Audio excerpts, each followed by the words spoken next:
ಸತ್ಯಕ್ಕೂ ಹೇಳಬೇಕಾ ದೊಡ್ಡ ನಮಸ್ಕಾರ ಅಂತ ಬರ್ತೇನೆ. ಹಾಗೆ ನಮಸ್ಕಾರ ಕೊಡೋರು ಎದುರಿಗೆ ನಾನು ಇರುವುದಿಲ್ಲ. ಹಾಗಲ್ಲ, ದೊಡ್ಡ ನಮಸ್ಕಾರ ನಮಸ್ಕಾರ ಅಂತ ಎಂತೆಂತಹ ಜೀವರಾಶಿಯನ್ನು ಸೃಷ್ಟಿ ಮಾಡ್ತಾರಂತೆ. ಆದ್ರೆ ವೇದ ನಿಜಾಗ ಭೇದ ಇಲ್ಲ, ಇಲ್ಲವೇ ಇಲ್ಲ. ಹೀಗಿರ್ತದೆ, ಕೆಲವರಲ್ಲಿ ಹೀಗಿರ್ತದೆ. ನನಗೊಂದು ಅನುಮಾನ ನೋಡಿ, ಕೆಲವದ ಅವಸ್ಥೆ ಹೀಗೆ ಅಲ್ಲ, ನಿನ್ನನ್ನು ಸೃಷ್ಟಿ ಮಾಡುವಾಗ ಸ್ವಲ್ಪ ಭೇದ ಕಲ್ಪಿಸಿದ್ನೋ ಹೇಗೆ? ಯಾಕೆ ಇಲ್ಲದೆ ಹೋದ್ರೆ ಇಂತಹ ರೂಪಸಿನ ಸೃಷ್ಟಿ ಮಾಡುವುದಕ್ಕೆ ಅದು ಭೇದ ಅಲ್ಲ, ಮತ್ತೆ ಪರಿಪೂರ್ಣತೆ. ಚೇಚೆ, ನಾನು ಭಾವಿಸಿದ್ದೆ ಹೇಗೆ? ನಾನು ಚಂದ ಮತ್ತೆ ಅವಳು ಪರಮೇಶ್ವರನ ಮಡದಿ ಪಾರ್ವತಿ ದೇವಿ ಚಂದ ಇರುವ ಹಾಗೆ ಭಾವಿಸಿದ್ದು. ಅವಳು ಚಂದ ಅಲ್ಲ ಅಂತ ನಿನ್ನ ಎದುರಿಗೆ. ಆ ಬಳಿಕ ಸಿರಿದೇವಿ, ಲಕ್ಷ್ಮೀ ದೇವಿ, ಹೌದು ಅವಳಂದವೇ ಚೇಚೆ ನಿನ್ನ ಅಂದಕ್ಕೆ ಸರಿ ಸಾಟಿ ಇಲ್ಲ ಅಂತ. ಆ ಬಳಿಕ ವಾಣಿ ದೇವಿ, ಛೇ ಅವನ ಸ್ವರ ಎಲ್ಲಿ, ನಿನ್ನ ಸ್ವರ ಎಲ್ಲಿ? ಸ್ವರ ಎಲ್ಲ ಕೇಳ್ಕೊಂಡಿದ್ದೆ ಖಂಡಿತವಾಗಿ ವಾಣಿಯರ ಅವರ ರೂಪಕ್ಕಿಂತಲೂ ಮಿಗಿಲಾದ ರೂಪ ನಿನ್ನದು. ಓ ಬಿಸದ ಗಂಧಿನಿ, ಓ ಯಾರೇ ಕಂಬು ಗಂಟಿನಿ, ನಿನ್ನ ರೂಪಸಿಗೆ ಮರುಳಾಗಿ ಹೋದಿರ. ನಿನ್ನ ಪರಿಚಯ ಕೇಳುವಂತಹ ಧವಕವೇ ನನಗೆ. ನಾನು ಯಾರು ಹೇಳುವೇನೆ?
ಗಂಧರ್ವ ಲೋಕ.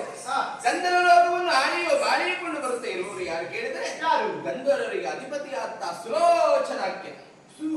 ಸುವಲ್ಲ ಸುಲೋಚನ. ಸುಲೋಚನ ಸುಲೋಚನ ಹೆಸರು ಕೇಳಿದ ಹಾಗೆ ತುಂಬಾ ಪ್ರಚಾರದಲ್ಲಿ ಉಂಟಾ? ಹೌದಪ್ಪ, ನಮ್ಮಪ್ಪ ಹಾಗೆ ಸುಲೋಚನ. ಹೌದಾ? ಹೌದು ಹೌದು. ಸುಲೋಚನಾಖ್ಯ ಅಧಿಕಾರಿ. ಹೌದು, ಸುಲೋಚನಾಖ್ಯ ಅಧಿಕಾರಿ. ಅಧಿಕಾರಿ ಗಂಧರ್ವ ಲೋಕಕ್ಕೆ ಹೌದೌದು. ಪರಿಚಯ ಉಂಟು ನಿನ್ನಪ್ಪನದ್ದು. ಹೌದು, ಮತ್ತೆ ನನ್ನ ಅಪ್ಪ ಅಂತ ಹೇಳಲೇ ಇಲ್ಲ. ಗೊತ್ತಾಯ್ತು ನನಗೆ. ಯಾವತ್ತೂ ಪರಿಚಯ ಹೇಳುವಾಗ ಅಪ್ಪನ ಹೆಸರೇ ಮೊದಲು ಬರುವುದು. ಹಾಗೆ ಅವರ ಸುಪುತ್ರಿ ನಾನು. ನನ್ನನ್ನು ಎಲ್ಲರೂ ಪ್ರೀತಿಯಿಂದ ಲಲನೆಯಿಂದ ಸಲುಗೆಯಿಂದ ನೆಚ್ಚಿಯಿಂದ ಬೈತಾ. ಯಾವುದು ನೀನು ಹೇಳಿದ್ದು? ಯಾವುದು ನಾನೇ ಅಂತ ಹೇಳಿಲ್ಲ, ನೀನೇ ಹೇಳಿದ್ದು. ನೀ ಹೇಳಿದ್ದೆ ಬೇರೆ. ವಿದ್ಯುತ್ ಮತಿ, ಒಳ್ಳೆಯ ಮತಿ ಉಳ್ಳವಳು. ನೋಡಿದ್ರೆ ಗೊತ್ತಾಗ್ತದೆ. ಹೌದು. ವನವಿಹಾರಕ್ಕೆಂದು ಸಖಿಯರ ಬಂಧವನ್ನು ಒಡಗೂಡಿಸಿಕೊಂಡು ಬಂದವಳು. ಹೊರಟು ಇದ್ದೆ ನಾನು. ನೀವೇ ಅಂತ ಗೊತ್ತಾಗಲಿಲ್ಲ. ಇದೇ ಸಮಸ್ಯೆ ಆಗುವುದು. ಅಷ್ಟು ಪ್ರಚಾರದಲ್ಲಿದ್ರು ಕೂಡ ನನ್ನ ಪರಿಚಯವನಿಗೆ ಆಗ್ಲಿಲ್ಲ. ಪ್ರಚಾರ ಇರ್ಲಿ, ಪ್ರಚಾರ ತುಂಬಾ ಇರ್ತದೆ. ಜನ ಯಾರು ಗೊತ್ತಾಗ್ಲಿಲ್ಲ.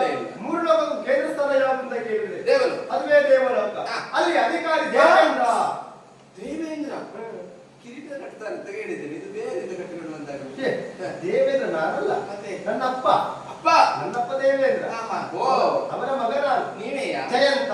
ಜಯಂತ. ಉಪೇಂದ್ರ. ಉಪೇಂದ್ರ ಉಪೇಂದ್ರ ಎನ್ನುವ ಹಾಗೆ ನನ್ನನ್ನ ಕರೆಯುವುದು. ಉಪೇಂದ್ರ ನೀವೇ ಆದ್ರು. ಯುವರಾಜ. ಯುವರಾಜ. ಚಲುವೆ, ನೀವು ನಿಜವಾಗಿ ಒಂದು ಮಾತು ಹೇಳುದ. ಸತ್ಯ ಹೇಳಿ. ಸತ್ಯವನ್ನೇ ಹೇಳುದು, ಸುಳ್ಳು ಹೇಳಲಿಕ್ಕೆ ನೀನಲ್ಲ. ನಾನು ಹೇಳ್ತೇನೆ ಅಂತ ಹೇಳಿದ್ದೆ. ನಿನ್ನ ಅನುಪಸಿರಿಗೆ ನಾನು ಮರುಳಾಗಿ ಹೋದೆ. ನೋಡು, ನನ್ನ ಮನಸ್ಸು ನಿಂತಲೇ ನಿಲ್ಲುವುದಿಲ್ಲ ಚಲುವೆ. ನಿನ್ನ ಮದುವೆ ಆಗಿ ಮನಸ್ಸ ನೀವ ಮನಸ್ಸು ಕೇಳಿದ್ರೆ ಮಾತು ಕೇಳುದಿಲ್ಲ, ಬುದ್ಧಿ ಕೇಳ್ತದೆ. ಬುದ್ಧಿ ಕೇಳ್ತದೆ, ಎಲ್ಲಿ ಕೇಳುದು? ಕೈ ಕಾಲ ಬರುವುದಿಲ್ಲ ಅಂತ ಮತ್ತೆ. ಹಾಗಾಗಿ ನಿನ್ನನ್ನು ಮದುವೆ ಆಗಬೇಕೆನ್ನುವ ಹಾಗೆ ನನ್ನ ಮನಸ್ಸು ತೀರ್ಮಾನ ಮಾಡಿದೆ. ಹಾ. ಈ ತೀರ್ಮಾನಕ್ಕೆ ನಿನ್ನ ತೀರ್ಮಾನ ಬೇಕೋ ಬೇಡವೋ? ಹಾ. ಯಾವ್ದು ಅಂತಿಮ ತೀರ್ಮಾನ ಹೇಳುವೆಯಾ? ಒಂದೇ ಹೇಳಬೇಕು. ಒಂದೇ ಹೇಳು. ತಂದೆಯ ವಶದಲ್ಲಿರುವಂತಹ ನಾನು ಹಾ. ಅಪ್ಪನ ಮಾತಿನಂತೆ ನಿಮಗೆ ಆಗಬೇಕಾದ ಉತ್ತರ ಅಪ್ಪನಲ್ಲಿ ಕೇಳಬೇಕು. ಹೌದಾ? ಈ ಹಿಂದೆ ಆಗಿಲ್ಲ ಎಲ್ಲಿಯೂ ಹಾ. ಗಂಧರ್ವರಿಗೆ ಮತ್ತು ದೇವಲೋಕದವರಿಗೆ ಇದು ಹೊಸ ಪ್ರಯತ್ನ. ಹೊಸದೊಂದು ಪ್ರಾಡುವ ಪ್ರಯತ್ನ. ಹೌದು. ನನಗೂ ಮನಸ್ಸುಂಟಲ್ಲ. ಹೌದಾ? ಅಪ್ಪನಲ್ಲಿ ಕೇಳಬೇಕಾಯ್ತಾ? ಚಿಂತಿಸುವ ಅಗತ್ಯವೇ ಇಲ್ಲ. ಹಾ. ನಿನ್ನ ಅಪ್ಪನ ಬಳಿ ನೇರವಾಗಿ ನಡೆಯುವುದೇ ಈಗ. ಬನ್ನಿ.